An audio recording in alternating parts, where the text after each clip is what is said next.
Hi, my name is Karanpreet, and I'm going to be talking about a study I completed with my team where we looked at the effect of neighborhood cohesion on mental health over time across ethnic groups.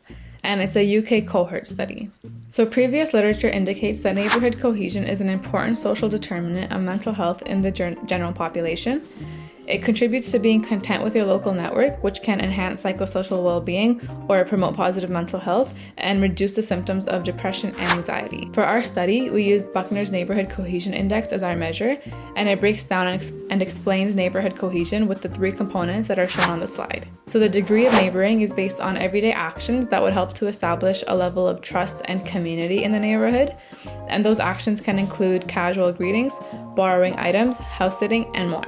Psychological sense of community comes from the neighborhood residents sharing values, and that allows for a sense of identity for each individual within the neighborhood. And then the last component, attraction to neighborhood, is based on the idea that if individuals are highly attracted to live in and remain residents of where they are living, they are happy and committed to improving their neighborhoods. There is a strong body of evidence that demonstrates persistent ethnic disparities in mental health, specifically in the UK. And by investigating whether neighborhood cohesion effects may differ across ethnicities, we're hoping to advance the understanding of social mechanisms that underlie ethnic disparities in health, and maybe offer important insights into the role of residential neighborhoods in the production of those disparities. Also, to understand why we did this study, it's important to look at previous neighborhood cohesion literature and how ethnicity is involved in that. And we found three things. So the first thing is that some studies completely exclude any account of ethnicity when it comes to the research question or analysis. Second thing is that many studies treat ethnicity as an adjustment variable, so there's no effort to make any investigation whether the effects of neighborhood cohesion might differ between ethnic groups. And that's problematic because there is not a homogeneous effect across ethnic and racial groups for other neighborhood effects on health. So there's no reason to believe that neighborhood cohesion affects all ethnicities the same way. Third thing that we found is that among studies that do look at the effects of neighborhood cohesion and include consideration of participant ethnicities, many of them use overly simplistic ethnic labels. So this introduces misclassification bias that might lead to diluting the effect of specific ethnic groups and underestimating the strength in two things. So that might underestimate the effect of the direct effect of ethnicity on mental health, and it also might underestimate the indirect effect of neighborhood cohesion on mental health across ethnicities. So our study intends to address these limitations by using detailed ethnic groupings that are representative of the UK and investigating potential effect modification by ethnicity. Specifically, our study answers the following research question.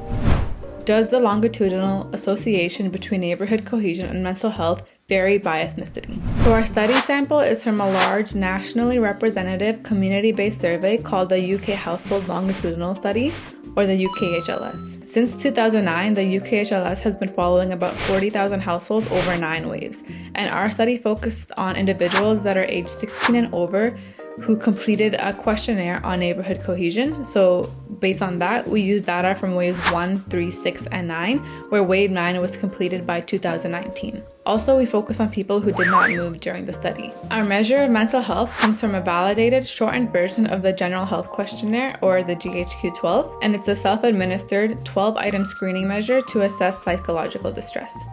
And it's considered a quick, reliable, and sensitive tool that is well suited for health surveys and research studies. In the UKHLS, GHQ-12 has been summed and converted into a single scale from 0 to 36, where higher scores represent a greater degree of psychological distress. As mentioned before, neighborhood cohesion was measured using Buckner's Neighborhood Cohesion Index, and the UKHLS uses an adapted version of this index with 8 questions, and the adapted version is commonly used in community surveys. We use the instrument as an individual level measure to measure one's perception of their neighborhood. Ethnic groups in the UKHLS are defined in 17 categories, which are consistent to the existing categories in the UK census. Due to the small sample size of the Gypsy and Irish traveller group, they were the only subgroup that was combined into any other group for the purposes of the study. For our statistical analysis, a fixed effects or within person approach was applied, as it accounts for unobserved time invariant confounders. As shown on the slide for the equation with the fixed effects, it was used to model GHQ change across person years. It was predicted by neighborhood cohesion, and then individual, year, household, and region fixed effects, and then time invariant control variables that included age, marital status, education level, physical health, and net household income. An interaction term was used to test whether the effects of change in neighborhood cohesion vary by ethnic groups. For all but one ethnic group, improvements in neighborhood cohesion were independently associated with improvements in mental health over time.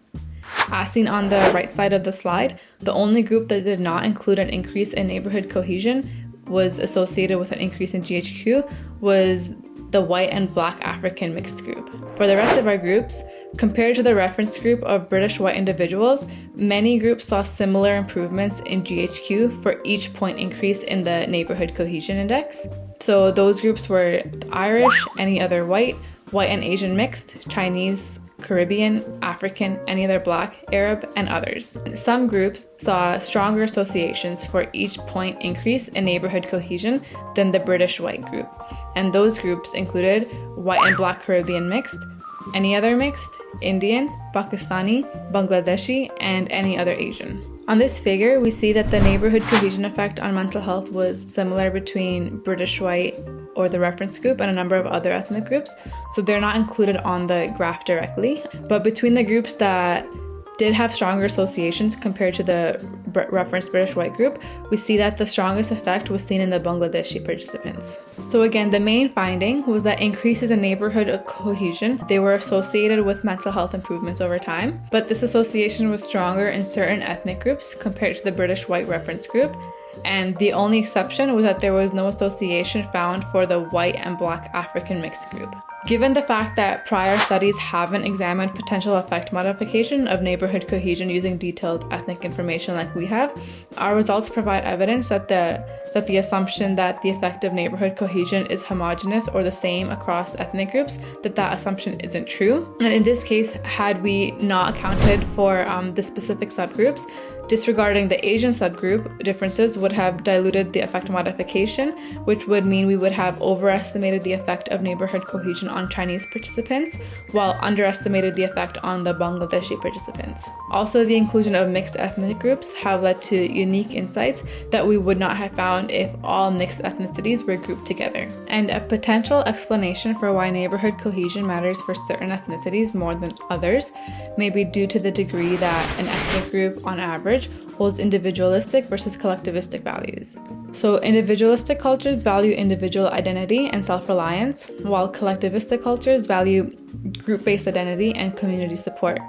So it may be possible that people from ethnic backgrounds with a higher degree of collectivism place higher value on neighborhood cohesion because the feelings of belonging to a neighborhood group and mutual support among neighbors matters more to them compared to anyone who holds more individualistic values. And individuals within a culture don't always align to a single dimension from individualistic to collectivistic, but prior qualitative studies have found that UK residents who identify either as Black Caribbean, Indian, Pakistani, and Bangladeshi, they tend to hold more collectivistic values compared to the British white majority, and in this case, the reference group. Those qualitative findings align with our study results, and further qualitative research, though, may be needed to understand why certain groups are more or less affected by neighborhood cohesion specifically. So our study demonstrates the importance of incorporating detailed ethnocultural data in research that investigates neighborhood effects on mental health, and we recommend including adequate ethnic categories in survey data collection and analyses. Also, given the fact that neighborhood cohesion as a resource for mental health is more important for many ethnic groups compared to the British white majority, our findings point to the need for policies and programs to improve neighborhood cohesion for ethnic minorities. And the UK's Local Government Association has already identified the need for local governments to be aware of the role of structural inequalities that are involved in the production of social exclusion that affect ethnic minorities, such as poverty, racism, language barriers, and lack of participation. So there is an emphasis already on introducing appropriate support to promote ethnic minority community engagement, but future research should evaluate whether programs and interventions aimed at reducing systemic barriers to community engagement for ethnic minorities, whether those programs can improve their sense of neighborhood cohesion and then in turn help close any ethnic mental health disparities. And that's everything for today. Thank you.